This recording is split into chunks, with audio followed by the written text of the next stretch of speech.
ధర్మస్థల దక్షిణ కన్నడ జిల్లాలోని బేల్తంగడి డివిజన్లో ఉన్న ఈ ప్రదేశంలో శివుడు శ్రీ మంజునాథ రూపంలో కొలువై ఉన్నాడు. మ్యాంగ్లూర్ సిటీ నుండి 75 కిలోమీటర్ల దూరంలో ఉన్న ఈ ప్రాంతం ప్రముఖ శైవ పుణ్యక్షేత్రం కావడంతో దేశ నలుమూలల నుండి చాలామంది భక్తులు దర్శనం కోసం వస్తూ ఉంటారు. 800 సంవత్సరాల క్రితం అంటే 12th సెంచరీలో ఈ టెంపుల్ టౌన్ను కుడుంబ అని పిలిచేవారు. ఇది మల్లరిమడి అనే ప్రాంతం క్రింద ఉండేది. జైన్ నాయకుడైన బీర్మన్న అతని భార్య అమ్ము బలాల్తి ఈ ఆలయం నిర్మించినారు. ధర్మం కాపాడటమే ముఖ్య లక్ష్యంగా ఉండే ఈ ప్రాంతంలోని ఆలయంలో తర్వాత కొంతమంది బ్రాహ్మణ్ పెద్దల సూచనతో శివలింగాన్ని ప్రతిష్ఠించిండ్రు. అప్పటి నుండి ఇది శ్రీ మంజునాథ టెంపుల్గా అవతరించింది. ఈ ప్రాంతమంతా జైన్ కుటుంబీకుల ఆధ్వర్యంలో ఉండేది. అప్పట్లో ధర్మస్థల ప్రాంతంలో ధర్మం, దానం, సత్రాలకు పెద్దపీట వేసేవారు. జైన్ మతానికి చెందిన హెగ్డే ఫ్యామిలీకి ధర్మస్థలాన్ని పాలిస్తూ ఉండే అవకాశం ఉండేది. తర్వాత బ్రిటిషర్స్ కూడా ప్రిన్స్లీ స్టేట్స్లో రిలీజియస్ ఫ్రీడమ్ అలౌ చేయడంతో ధర్మస్థల ప్రాంతం జైనుల అడ్మినిస్ట్రేషన్లో ఉండే హిందూ క్షేత్రంగా ప్రసిద్ధి చెందింది. వైష్ణవ బ్రాహ్మణులు ఇక్కడ పూజలు చేస్తారు. ఈ క్షేత్రం ముఖ్యంగా 19వ సెంచరీ నుండి బాగా ప్రాచుర్యం పొందింది. ఎందుకంటే అక్కడ ఉండే నిరంతర అన్నదాన కార్యక్రమం ఇంకా కమ్యూనిటీ జస్టిస్.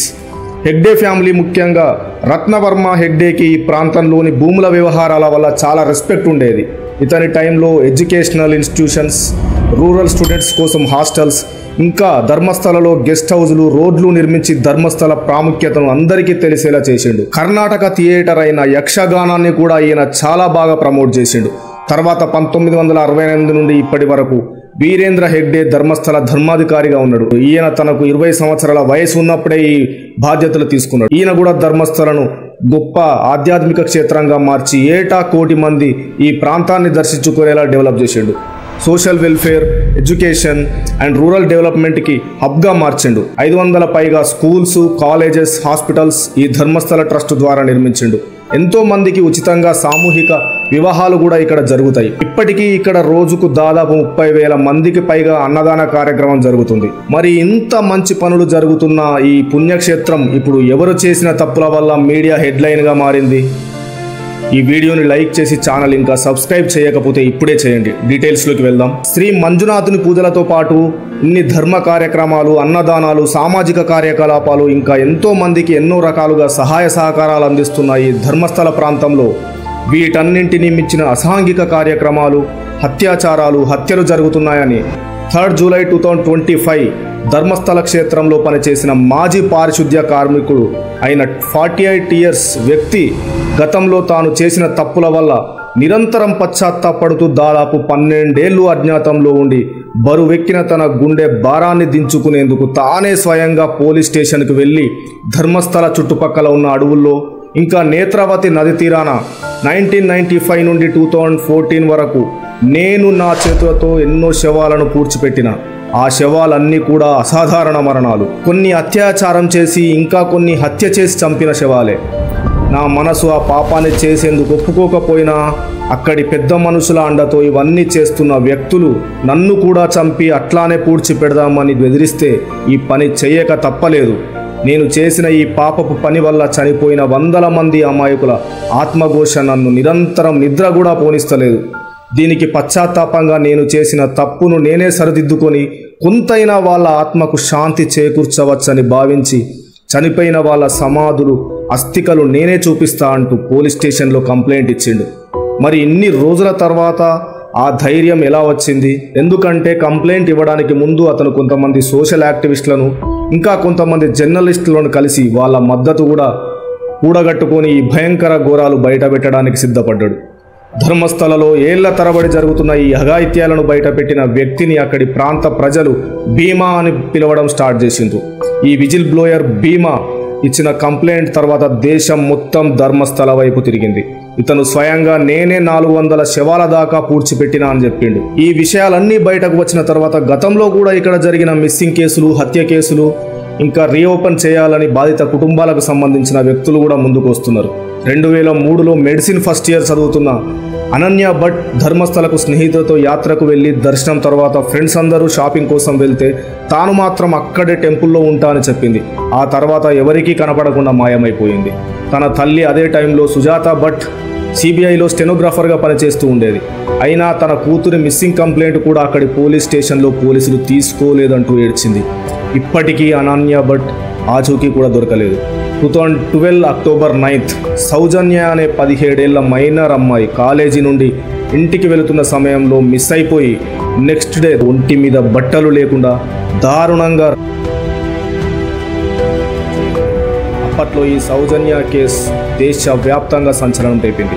సౌజన్య మర్డర్ తర్వాత స్పమ్ శాంపిల్స్ కూడా దొరకకుండా తన మర్మాంగాల్లో దాదాపు 6 ఇంచుల వరకు మట్టిని నింపి అతి కిరాతకంగా చంపిండ్రు. ఈ కేసులో కూడా పోలీస్ ఇన్వెస్టిగేషన్ నుంచి మొదలు పెడితే పోస్ట్ మార్టం దాకా అన్ని నిందితులకు సహాయం చేసే వాళ్ళను తప్పించే ప్రయత్నాలు జరిగినాయే తప్ప బాధితురాలకు ఎలాంటి న్యాయం జరిగే అవకాశాలే లేకుండా పోయినాయి. ఈ కేసు కర్ణాటకలో కూడా పెద్ద సంచలనంగా మారి కొన్ని నెలల తరబడి ప్రొటెస్టులు నడిచినాయి. ఇవే కాకుండా ఎంతో మంది స్కూల్ పిల్లలను బ్యాగ్తో సహా పూడ్చిపెట్టిండ్రు. అన్నా చెల్లెలు బైక్ మీద వెళ్తుండే అన్నను చంపేసి చెల్లెలు అత్యాచారం చేసి చంపేసిన ఘటనలు.